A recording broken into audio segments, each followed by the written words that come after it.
সকলোকে নমস্কাৰ আজি আমাৰ 10 নম্বৰ দিন পোৱালিখিনি গ্ৰোথ ভাল হৈছে আপোনালোকক জনাব কেনেকুৱা হৈছে আজি আমি পানী লগত বিমাৰেল মিহলাই দিছোঁ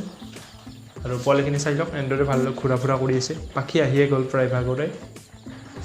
ধুনীয়া গ্ৰোথ হৈছে আপোনালোকক জনাব আৰু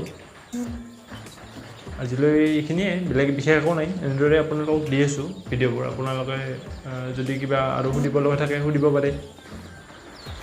আজিলৈ বাৰু এইখিনি